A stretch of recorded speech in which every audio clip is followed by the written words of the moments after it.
What's up, everybody? Here to talk a little best ball today, and we've got to learn something, so I brought in somebody who can teach us something. Let's get it rolling.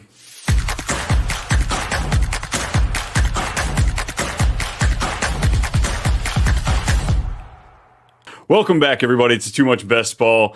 We are here with a very special guest today. He brings a wealth of knowledge and expertise to the table. He's a fantasy and DFS content creator for Sleeper, the host of the Best Ball podcast at Roto Underworld, and a key contributor to fantasy strategy, ranking, and trade charts for 4for4 Fantasy. Please join me in welcoming the head analyst, the guru himself, Josh Larkey. What's up, man? How are we doing today? Doing well, Brian. Thanks for having me. I've got the Underdog fantasy shirt on. I'm ready to talk some Underdog fantasy best ball. I know. I mean, it's June. There's nothing happening. OTAs just ended. We have no news. So, like, how do we keep this fire going? Freaking Underdog. The best ball drafts. The Puppy 2 just dropped a little bit ago. I got in several of those yesterday, so I'm loving it. You just finished up a live stream, I believe, doing a Puppy 2 draft? I did, yeah. It's only $5. I feel like whenever the puppies are released, they're gone in 3 or 4 or 5 days with how many people enter. There's already like 30,000 entrants in the current one, and it was released midday yesterday. It's insane. So I just have those going kind of around the clock. Whatever other work I'm doing, there's usually just going to be a $5 puppy in the background, just kind of marinating. So are you're more of a fast draft guy? Yeah, every article I've ever read that dives into it, from my own personal experience as well, the ROI is better for fast drafts if you know what you're doing. And that's essentially because people panic on the clock. When you do these slow drafts, you're very unlikely to have people panic picking or reaching wildly on players or whatnot. So when I do the fast drafts, I found that players often fall a full round past their ADP right into my lap. Some of the crowd is trying to stack, others aren't, or they just don't know how to in the fast draft capacity. So I've generally found that the ROI is just significantly better for me. And just in general, every article I've seen that compares the two, the tournaments are never going to be won by a slow draft. It's always the fast drafters who take down those top prizes. See, and that's the mindset I think of, but I always create that excuse for him. Like, no, somebody's going to panic pick and take my stack piece. It's just going to piss me off. So I end up, loading up with all my slow drafts. But then, like, I just got out of slow draft hell after the Puppy 1 dropped. I loaded up with those slow drafts, and I think I'm just getting out of that right now. So I'm definitely with you. I'm a big fan of the fast drafts, but when they go so damn quick, you have to jump in a handful of slow ones. Keep it on the pulse a little bit. So before we get going here a little bit, for the handful of people watching that don't know you, they want to know a little bit about you. And of course, you can't just ask football takes. You got to get to know the person a little bit more. So I've got the question for you. Creamy or crunchy peanut butter? Which direction you go? Creamy. It's easier to spread.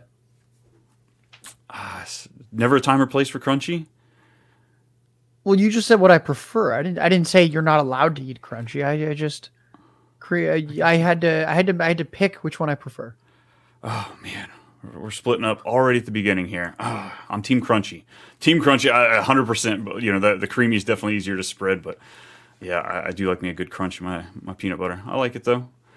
Do you when boarding an airplane, do you stand or sit while you're waiting to board and deboard? When they say, hey, we're gonna be loading up everybody, but you still got 20 minutes to get on the plane. You up in that line? I like to stand, so I'd say I wouldn't necessarily stand the entire time, but I'm going to stand most of it. I have a standing desk that I like to use. I think 100%. It keeps me more awake. It keeps me more energetic. So I think standing's fun. I think walking is fun. So I'm often on my 2 feet.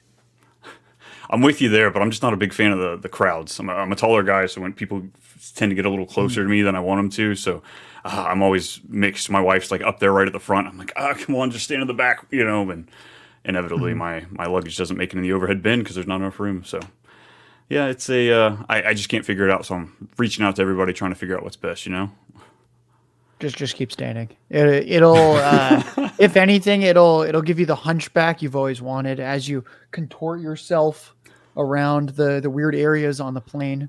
So you never know. You could find out that your spine hates you for it. Right. If anything, it'll just make me fit better in spots. I won't be so damn tall. Yeah. As far as fantasy football formats, redraft, dynasty, best ball, we have so many to choose from. Do you have an absolute favorite, or are you like guilty just to what season it is, whether we're in best ball season, redraft, dynasty? I'd say redraft and best ball are my two favorites. I play all the formats. I have like 8 dynasty teams, so I play dynasty as well. But I really like best ball summer. And then once late August, early September hits, I do enjoy some high stakes redraft. So I don't know if I saw this on the show sheet. I don't think I have a good answer as to which one I could eliminate and still be the happiest. So it's a toss up between those two. Yeah, I'd agree. If I had to like cut one, that's when it gets challenging. But yeah, definitely it'd be a tie between best ball and redraft for me. Dynasty, I get too involved in the players. When 90% of these players that we're researching aren't even making rosters or aren't even relevant, that hurts me, Mm-hmm. I want these no-name guys to come up and do something. All right, well, best ball strategy here. Everybody's got different takes. There's tons of going on here. I've been trying to compile as much information I can from all these greats that have been, learning over the years and years. But when it comes to best ball, how important is it to diversifying across multiple drafts?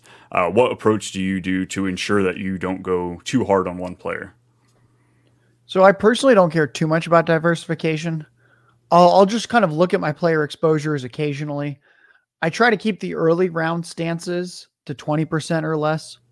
So I'm not going to have like 40% or something of an early round pick. Like Garrett Wilson is a late first round pick. I'm not going to be like Garrett Wilson is such a slam dunk. Let's get 40% of him. So I usually keep those to around 20% for those first few rounds. Then once we start to get later in the draft, I generally up it to 25, 30, occasionally 35% if I think someone's grossly mispriced. So a couple names that come to mind for like a 35%er, Xavier Legette and Ricky Pearsall, guys with round 1 draft capital. One guy's on an awesome offense in the Niners where any injuries happen, suddenly he can really pop. Xavier Legette might just start with a pocket passer, and the run game is just Jonathan Brooks. So we could see pretty heavy passing volume there. Thielen's getting old. Deontay Johnson's been dealing with injuries. So those are two guys where I go, I just think they're mispriced by several rounds. If they were going in the 8th or 9th round, I would draft some Xavier Legette and Ricky Pearsall. So the fact that I've been getting them in like around 11, 12, 13, 14, depending on the draft. Those are the types of guys where I go, I think he's just grossly mispriced based on the profile. Let's get that up to around 35%. With best ball taking place over 3.5 months, do you worry, at this point we're about halfway into best ball summer, is it normal for you to see higher exposures now, knowing that those exposures will probably come down with the ADP shift we usually see come mid to late July, once more regular fans come in? Or do you plan for that, or do you kind of maintain the same exposure rate throughout the entire best ball summer? Generally, I think I've been doing this for quite a while. I'm generally pretty good at identifying the players whose ADPs will rise. A lot of the times it's with those younger players. We've already seen Legette and Pearsall move up over a round since like 5-6 weeks ago. So generally those stances I really like the player. And I also think they're just mispriced. And here's why: based on both the player's profile themselves and just how that type of player often increases. Rarely do you see veterans getting massive steam late in the summer. It's usually a young player where some kind of report comes out, a trade happens, some kind of training camp info about like where he is on the depth chart. So those are the types of things that I think usually lend themselves well to the types of players that I'm often overexposed to early on. Nice. Yeah, I feel like I try to do that as well, looking at certain players, some of the Kansas City wide receivers, like Worthy and Hollywood Brown. I feel like a month ago was probably the cheapest we'll be getting them all summer. So I definitely was buying into that earlier on in the summer. But now as those prices are coming to, the low wide receiver 30s, I've definitely pulled back some, just knowing that I'd rather wait to, take that chance to kind of get them at a lower ADP if they do, fall for whatever reason. If Rashee Rice gets handed a 0 suspension, I imagine those guys are going to, fall back a little bit. But it's definitely a challenge trying to identify which direction these guys are going to go. How do you determine which players to stack? And are there certain team combinations you prioritize? I know obviously we've got a handful of games that are projected, plus 45 combined points. So do you only go for those higher over under games, or what all does that kind of entail for you when you're looking at those? So generally the teams that I stack the most are the ones where I feel like my stance on the team is more bullish than what the market has. So I'll just list 5 teams that I've stacked a lot this year so far. One of them is the Packers. I think the Packers can legitimately be the highest scoring offense in the NFL. I think they have the potential for that.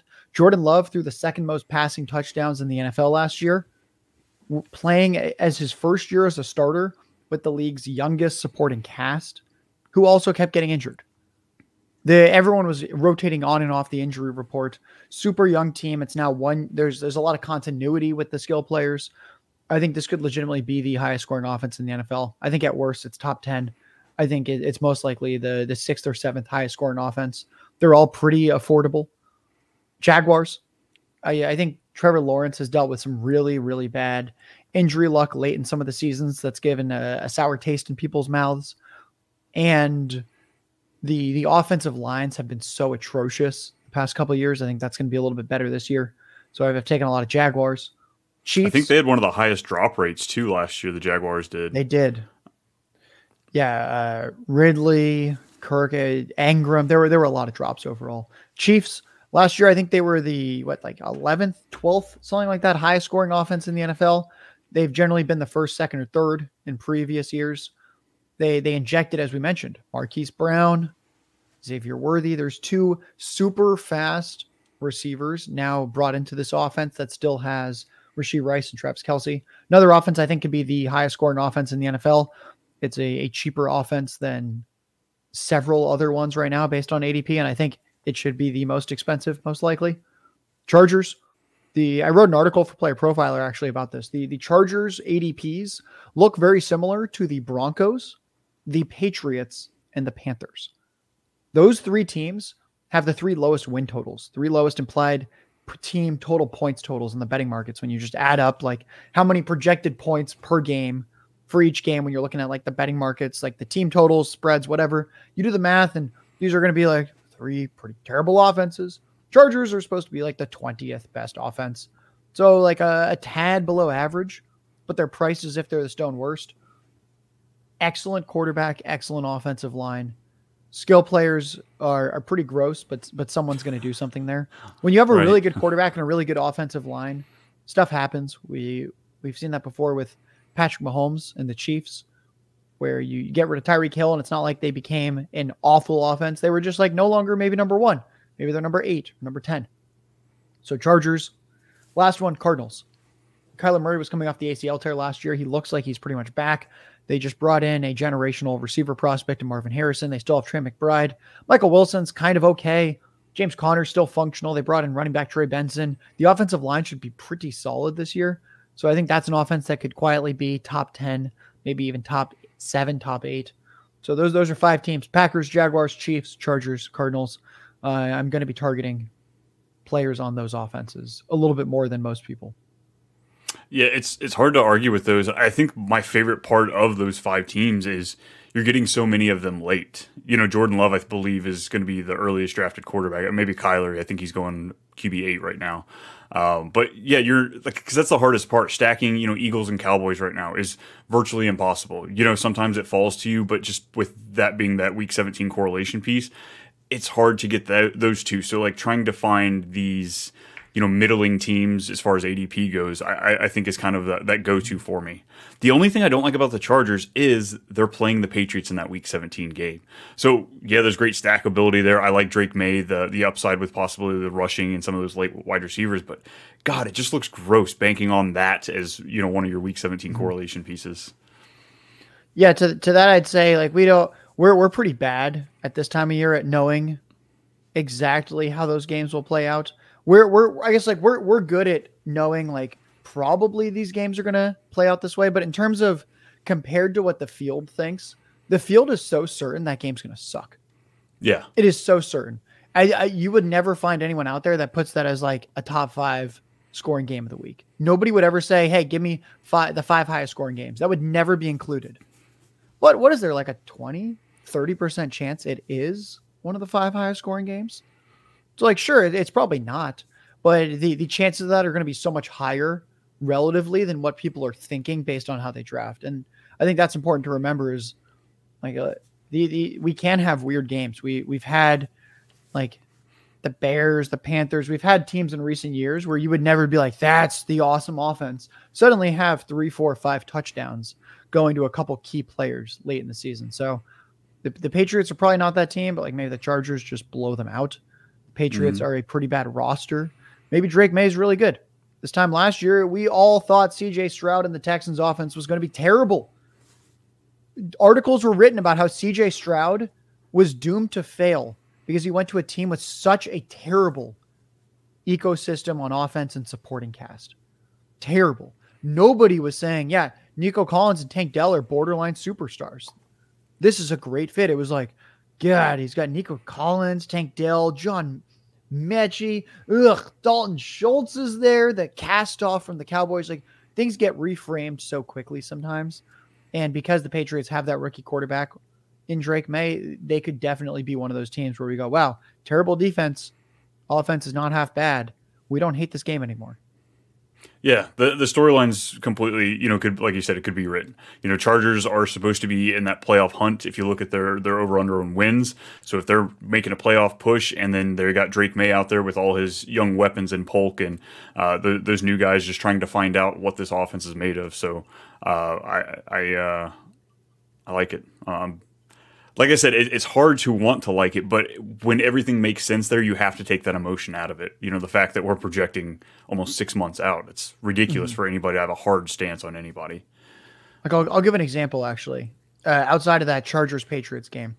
So I guess like here's a thought experiment. What are the odds that Jalen Waddle and Nico Collins in week 17 combined for more points than Garrett Wilson and Marvin Harrison Jr.? You have Garrett Wilson and Marvin Harrison Jr. or Nico Collins and Jalen Waddle. Are you so certain that Garrett Wilson and Marvin Harrison in week 17 outscore Nico Collins and Jalen Waddle? Because right now, the field is telling you there is a 0, and I truly mean this, folks, there's a 0% chance. A 0% chance that Nico Collins and Jalen Waddle can outscore those two other guys, either season long, week 17, whatever it is. Nobody will ever take 2 round 2 receivers in round 1 and then in round 2. But at the 1-2 turn, it's very common to go Garrett Wilson, Marvin Harrison. I think Garrett Wilson and Marvin Harrison will probably be a better pair. Like, probably, I don't know. Like, that's what the ADP tells me. I don't really want to like try to like smart guy it and be like, I'm sure ADP is way off, but do I think there's a 0? Is it like truly impossible that 2 round 2 receivers outscore a round 1, round 2 turn combo? No, it's not impossible. Might happen 20, 30, 40, 45% of the time, whatever it might be. And I think that's what we have to keep in mind is the way that people draft these best ball teams. There's a lot of certainties people do. And I just think they're wrong. Not necessarily that they're wrong about the order of like who they're drafting, but I know they're definitively wrong about the odds. I've watched enough football to know how unpredictable it is. And I'm not so certain in those cases. So I think that's one thing to keep in mind for people out there. Where like right now, you'll be called an idiot if you took those 2 receivers. If you took Collins and Waddle in rounds 1 and 2, you're called a smart best ball player if you take Marvin Harrison and Garrett Wilson in the first 2 rounds. I don't really know who does better. Do you know who does better? Like, no, the season hasn't happened yet. So I think that's one of the things that I think we have to remember is like we don't really know what's going to happen yet. But I know for certain how people are drafting. Mm-hmm. So kind of on that subject a little bit, I think these tournaments, which tournament you're playing in, plays into that a lot. Obviously, Best Ball Mania is going on for over 3 months, but in the puppy that's open right now, it's only going to be open for a week. So kind of like you said, there are going to be a lot of late first round drafters that are going to have that combination of Garrett Wilson and Marvin Harrison. Now we've seen tons of people come out with articles and research saying that if you the earlier you reach on ADP, the worse it is for you.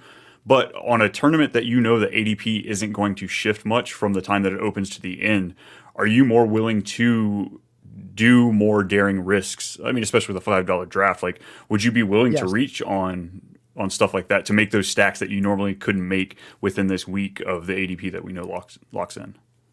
Yeah, definitely. There was a draft that I posted on Twitter recently. It was, I want to say I started Garrett Wilson, Jahmyr Gibbs. I kind of had like a turn pick. So I went Garrett Wilson, Jahmyr Gibbs. At the 3-4 turn, I went Travis Kelce, Patrick Mahomes. And someone commented and they said, wow, you took Patrick Mahomes early. You took him at pick 37.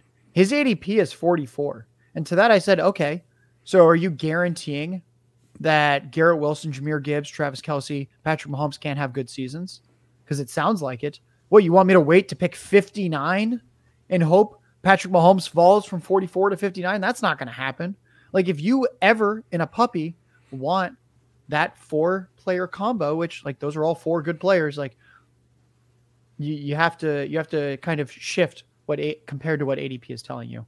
I think that's something important to remember. It's not that I'm saying that every single draft I'm smart guying it, being like, I know better. Like, we have to stray wildly from ADP. But sometimes, especially like if I want to get a stack or something like that, then I'm not afraid to quote unquote reach like 5, 6, 7 picks, because I know that that's going to be a pretty unique combo and it's correlated. Why wouldn't I want that? If I get a unique while being correlated combo, like, please sign me up for a lot of that. Yeah, I agree too. I definitely find myself in these shorter tournaments that are ending quicker. I find myself leaning 20 to 30% of, those buy-ins to that tournament, willing to take risks or do combinations that wouldn't traditionally be met at this point in time based on the ADP. So it's you feel dumb, or at least at times like, oh my gosh, I'm trying to, like you said, be the smartest guy in the room and take this weird combo, but because of the stipulations with those tournaments, I don't think it's necessarily a bad approach for, a small sample size. Obviously, don't do it with all your drafts. Don't draft round 3 players, with your first 3 picks. But I do think there's a time and a place for situations like that. How does your draft strategy change based on your draft position? Right now, we're mid-June, coming into late June. Like, do you have a preferred spot right now where you're drafting? My draft strategy doesn't change all that much depending on my draft slot necessarily. I'm not like, oh, I had the first overall pick because I'm taking McCaffrey, and that's a running back, not a receiver. Then, like, I don't think about that too much. We all know that these underdog drafts are wide receiver thirsty if we've been in them. So obviously we need to take some early receivers so that way we don't get just completely shut out. Right now, I think my favorite spot to draft, probably like pick 6, 7, 8 around there, where I'm kind of in the middle of the draft. I can see what other people are doing. I can start to learn some patterns, and then I can start my draft with Bijan Robinson or Breece Hall. I think in other years, this is the kind of player that could go at the 101. 2 super, super young, explosive running backs who are going to get goal line carries, who are good pass catchers, and uniquely are both paired with good veteran quarterbacks with no mobility because they're coming off Achilles tears. And Aaron Rodgers and Kirk Cousins. It is this beautiful gift where Hall and Bijan are just going to be force-fed targets. And I think in a vacuum, they profile much better than Christian McCaffrey. Christian McCaffrey's kind of crowded in his offense. The Niners have even said they want to reduce his workload a little bit. He's also like 5, 6 years older than those two guys. I'm not going to take McCaffrey at the 101. I think you just kind of have to if you want McCaffrey. His 1 week upside's incredible. But I think in a vacuum, like the younger running backs who are also on good offenses with much better touch projections and the right quarterbacks, good veterans who tore their Achilles, these are players that I want a lot of. Yeah, I think something too, like with the extension of Christian McCaffrey, that means, like they still plan on, he's still part of their future, so like you said, them pulling back on his workload a little bit, it makes sense in so many different facets. But as far as that argument for all 3 of those, essentially, I almost think they could be interchangeable as far as taking them 1, 2, 3. Maybe once we get closer to redraft, it makes a lot more sense. But, because like you said, best ball, you're kind of not forced into ADP, but last year Justin Jefferson went number 1 despite there being speculations of what whether you wanted any of those other guys. So I'm a big fan of especially Breece Hall being another year removed from the ACL tear. Like This is where we saw Najee and Saquon Barkley in their rookie season eat. Why? Because they had some ancient guy behind him throwing him checkdowns after checkdowns after checkdowns. So very excited for both those guys. And I love that it's being embraced to grab 3 different running backs, even 4 running backs in the first round of best ball this year, with Jahmyr Gibbs flirting just inside that first round. So in best ball, capturing the spike weeks are crucial. How do you balance drafting players with high ceilings while also getting yourself a consistent floor throughout the draft? I do not worry about this. You will get that as long as you're not straying too far from ADP. Every early round pick is going to have a much better floor than the later round picks. They're often going to have better ceilings. I don't really understand why I should worry about that too much. I guess I'll put it this way. Is there a first, second round pick combo where you'd say, wow, you have no floor, or wow, you only have, or like you have no ceiling or whatever? Like I don't think that exists personally. So maybe I'm on an island here, but I think if you're roughly in line with ADP, I don't even think about that. I'm trying to draft guys that project for the heavy rush attempt volume or heavy target volume. If they're on a good offense, that's better than not. But yeah, I think ADP actually just takes care of that for you. So Josh is just dropping the acronym on us. We all just need to quit overthinking and just KISS. Keep it simple, stupid. We're overthinking things here, folks. We're trying to implement too much. Freaking love it. I love it. Hey, you talking about a Sunday tinkerer? That's this guy right here. I feel like I can get advice all day long to other people. I've got friends that I help out with this, but when it comes to setting my lineup, I am a tinker king. So yeah, definitely when I'm on the clock in a best ball draft, I start that overthinking. All right, come on, no. Really dig into this, but no, it's easy. Click the damn button, Brian. Can you share, are there any key metrics or data points that you focus on when preparing for best ball drafts? Again, this sounds like we're barking up the quit thinking too much strategy, but is there anything you really look into? Yeah, no, there's nothing I look at. I usually take a really big poop and then draft. Nice. No, nice. On a serious note, there's a few things I'll look at. So I referenced it earlier with like the betting markets. I'll look at win totals. I'll look at some implied team totals in different week 17 games or things like that. I'll look at the season long player props market to sort of see what an average season might look like from some of these players. That's one thing I'll look at. And then another one is in terms of, I wouldn't necessarily say this is a key metric or data point, but I'm really big on player archetypes and understanding them and putting a lot of work into that. And I'll give an example on what I mean by that. So Rachaad White and Jonathan Brooks go 3 rounds apart. Rachaad White goes 3 rounds earlier. Both these guys, if we zoom out for a second, they're probably going to be workhorse or bell cow running backs in below average offenses. But Rachaad White goes earlier. I'm not saying Rachaad White's a bad pick. What this means is I'm just going to have a lot more Jonathan Brooks in my portfolio than a lot of other people because I don't think he looks all that different. Like he goes like a half a round to a round later than Ramondre Stevenson, another guy that's like a workhorse running back in a kind of a bad offense. So I don't quite know why Brooks goes so much later. People that say like, oh, it's a rookie, there's uncertainty there. I'm like, yeah, we should like uncertainty. Like he could just be Rachaad White from last year, the guy that gets a ton of touches and the offense isn't good, but it's not terrible. And suddenly you're like, wow, I've got the RB10 or RB11, and I took him in the 8th round. So player archetypes, I try to think about that a lot. And the guy that helped Rachaad White get to all the success, he's now the coach of Jonathan Brooks, So like he's just going to take that exact, lineup and throw him in there. Yeah, love Jonathan Brooks. When we consistently see rookie running backs, at least 2 a year, finish in the top 12, Jonathan Brooks is going to be top of that list for me shooting that shot to grab that guy. What is it, RB24 that he's still sitting at? Yeah, all day long. I have way too much Jonathan Brooks right now. So I'm hoping the ADP goes up so that, it fixes my my distribution to him a little bit. So rookies, definitely the wild card in best ball. I feel like the first few years we're definitely, getting a huge discount on rookies. And now that best ball is growing in popularity, the rules are being made. People are trying to find those rules and stuff like that. How do you evaluate and prioritize drafting rookies, especially when they don't have a clear role in the season? Is ADP your big indicator on that, or what do you really look at? I just draft a lot of rookies. ADP will generally sort out a little bit of what the projected week 1 or season long role is. These are the kind of upside players that we should like. It's very, very hard for an older, established veteran to have an incredible fantasy season. Adam Thielen did it last year. That's pretty rare. I think you'd be hard pressed to think of another one where you go, oh, think about dusty old veteran who crushed last year. It's Adam Thielen. It was Adam Thielen. He's the only one.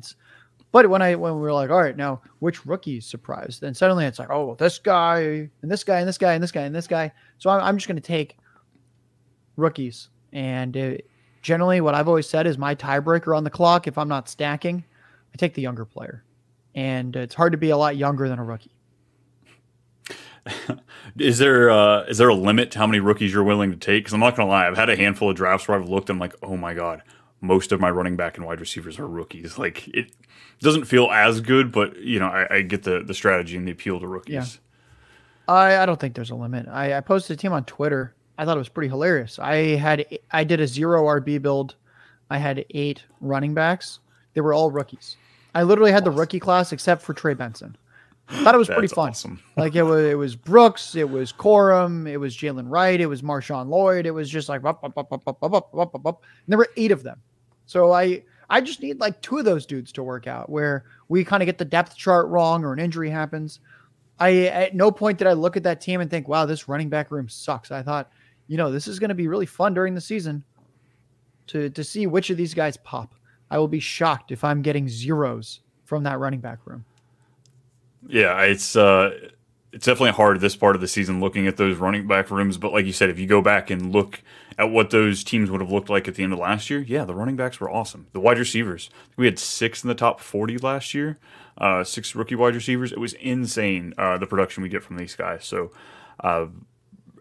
there's a couple, like you said, Coleman and a few of the other ones. Their ADP has risen to the point where I pulled back because we got such great discounts right as soon as the Best Ball Mania drafts dropped. But can't go wrong with the rookies, 100%. So what's your approach to the positional allocation in best ball drafts? Do you follow a certain structure with how many players do you draft? Or again, you're going to keep yelling at me, Brian, quit overthinking this shit. Yeah, I'll yell at you. I don't care. I think 2 to 3 quarterbacks, 4 to 7 running backs, 7 to 9 receivers, 2 to 3 tight ends. If you take like a Jalen Hurts early, you probably don't need 3 quarterbacks. If you start your draft with 4 receivers, you should probably not finish with 9 of them. You take a Kelsey, a Laporta, a Mark Andrews, you probably don't need 3 tight ends. I don't know. I think we keep it pretty simple. Nice. Do you favor the onesie positions at all? Like, do you usually go for an elite quarterback or tight end position, or both maybe? Or is it all how the draft falls to you? It's kind of how the draft falls. So I wouldn't say that I'm never really forcing it with anything. I think that's one thing that people listening to this will notice with my strategy is I do a lot of these drafts, partially because I think they're fun and partially because I think when you're volume drafting, the big advantage is you don't get attached to certain players. Like because I know this since I do high stakes redraft. When I'm putting up hundreds of dollars for a team, of course I'm thinking about getting my guys. You think I'm going to throw $300, $400, $500 on a team and be like, well, let's see what happens. Like, I don't care who I root for. No, suddenly you're like, I might care a little more about who I root for. And that's fine as long as you're not doing like huge ADP reaches necessarily. Like if you're like, I'm going to be rooting for like these 5 teams, let's have some players I'm excited about. But in best ball, what I like about that is I do not care. We'll just draft these teams. We'll see what happens. Some teams will benefit from touchdowns that are scored during the regular season. Other teams will be hurt. And when you volume draft, it really just doesn't matter. So I haven't analyzed my structures yet. I'd imagine I'm a little bit heavier on the elite tight end this year than the elite quarterback. But I could be wrong. So that'd be my guess. But no, I'm not worried too much about that. Yeah, same. I like to go in wide receiver and running back, ridiculously heavy in that. The elite tight end, it's been kind of pointed out how much they've fallen this year. We don't really have anybody in the first, even second round now that Laporta's out of that. So I dabble a little bit, especially with that huge gap. What is it, round like 4.5 to 6.5? where all of a sudden the wide receivers that have been pushed into that range, I just don't want to touch. And it's just a ridiculous stack of running backs and, those tight ends and quarterbacks. So I do find myself falling into those tight ends a little bit because I don't know. I feel like I'm struggling finding those elite breakout tight ends that we could in, past years. Ferguson that we were able to find last year, Ingram, who's been late the last couple of years, Njoku's kind of broken out. I don't know. Find myself flirting with like Dulcich late. Do we see some capabilities there? Jonnu Smith. Do I just want to get punished? Do I just want to get smacked in the face? I don't know. I've taken a few pieces. Yeah, I just did the draft room I did right before this.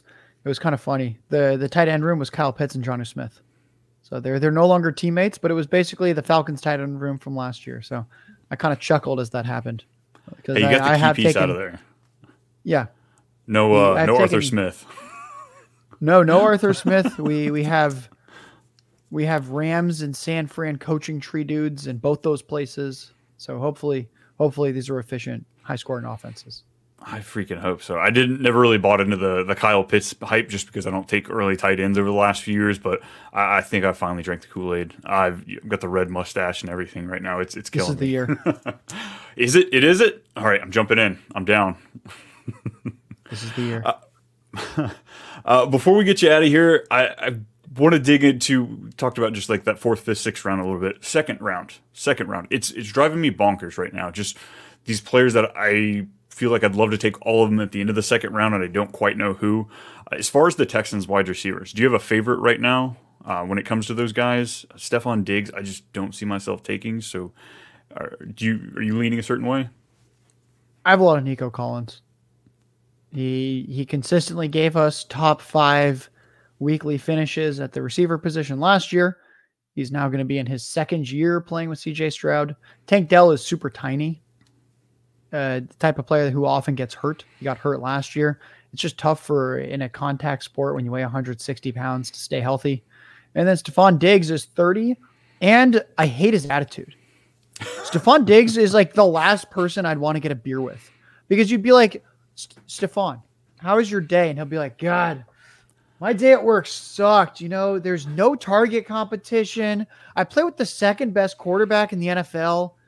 He should be giving me 500 targets. He only gave me 160 this year. Can you believe that? The 2nd best quarterback? I don't have the best one, and I was 3rd in targets instead of 1st. Like, the guy has a shit attitude. I don't understand how you could be pissed about having Josh Allen force feed you like 160, 170 targets a year. I hope he gets 110 targets a year as a Texan, however long that his career with them lasts. I hope he suffers. Stephon, you're 30 years old. You might be washed up at this point after what we saw at the end of last year. And again, does he not have the worst attitude out of any receiver in the NFL right now? I think he has to.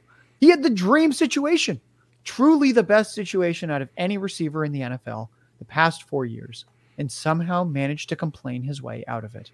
So I take a lot of Nico Collins, followed by Tank Dell.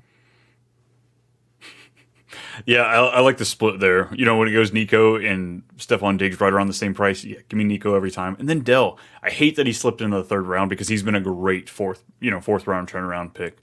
But yeah, it's definitely a weird one for me. I'm trying to figure it out. As well as the 49ers. You've got Aiyuk, the rumors swarming around him. I think just speculations wise, we want some fun. Do we want to see him traded? But between Deebo and Aiyuk, do you have a favorite there in round 2? I take more Brandon Aiyuk. A little bit younger, more of a complete receiver, more efficient, less of an injury risk. Similar seasons. And he fixed his bad attitude. After year 2 where they stuck him in the doghouse, he seems to be doing a lot better, a little happier. Except for the contract, I'd say of course. Yeah, that's fine. He wants a contract. I mean, he's not saying that he hates his role. He basically just wants a contract. The guy wants to get paid. Stephon Diggs literally was pissed that he had been paid and then got the best role in the NFL. I don't get it. And then my last 2 I want to ask you about. We're going to go way back. I say way back in ADP. The Tennessee, we've got DeAndre Hopkins and Calvin Ridley going just a few spots away from each other, and they're kind of in that gross spot for wide receivers. So depending on how your build is, if you're kind of in that spot where you need to take a wide receiver in that round, do you have a favorite between those 2? Yeah, I tweeted about this earlier this week. Let's talk about Calvin Ridley and DeAndre Hopkins. Last year, DeAndre Hopkins' target share was 6 percentage points higher, 28.5 versus 22.5. Hopkins was targeted on 28% of his routes, Ridley 21. Massive 33% difference there. And then the average target depth. Hopkins was actually targeted more yards downfield on average. So he's running deeper downfield, targeted at a higher rate, overall higher target share. And Hopkins has played with Will Levis before. I understand Hopkins is 32, but guys, Ridley's about to be 30. It's not like Ridley's a spring chicken either. Why just give me the guy who goes later in Hopkins when I think he's just straight up a better pick in a vacuum. And he's cheaper. Yeah, I love the comeback with Will Levis. I find myself taking a lot of Tajay Spears, so if I am trying to do some sort of Tennessee stacks, I sit there and stare at my board. Like, which one am I taking? And Calvin Ridley, I don't know. He hurt me too much last year. I was trying not to make sure it wasn't a bias thing, but DeAndre Hopkins, 32. Is he really 32? God. Being 32 myself, it's hard to talk about these guys being old at that age. But, yeah, I couldn't pull that shit off out there. Yeah, he turned 32 on June 6th. So he's a new 32. He's a fresh 32. He's a fresh 30. Yeah, I'm an old 32. Awesome. Well, hey, Josh, I don't want to take too much of your time. I can't thank you enough for coming onto the show with us, hanging out with us, and dropping all of this knowledge. Again, keep it simple, stupid. That's the message that we're learning here today. We'll quit overthinking shit. It's best ball drafts, whether you're doing the big ones or the cheap ones. Find out which ones work best for you so you can, get that championship league or championship team. Josh, before we get out of here, you want to tell the people what you're working on, where they can find you? Yeah, Brian, thanks for having me on. My Twitter is at JLarkyTweets. You can find my work if you go to the Player Profiler podcast feed. I do the Dominator every single week. It's a solo podcast where I'll bring guests from the industry on to join me occasionally. I recently signed a contract with 4for4. I'm going to have some fantasy strategy articles out this summer for them in season. My rest of season rankings, my trade value chart that I've been doing the last few years will be on their site. And then there's a lot of how-to and strategy guides that I've been doing for Sleeper behind the scenes. Those will start getting published really soon. Sleeper's getting into the content game, and I'm happy to kind of help usher in that new era for them. 100%. Hey, no bias here, but like Sleeper, I left ESPN years and years ago because those damn ads. Sleeper is by far my favorite platform, so definitely help plug in that as well. For all you guys looking for more of my stuff, of course, I'm always here on Too Much Best Ball on the Fantasy Football Advice Network. Check me out on Too Much Fantasy Football, Too Much Shenanigans, and Too Much Movie Night for your non-football coverage. But until then, we'll see y'all next week. Josh, thanks again. We'll see y'all later.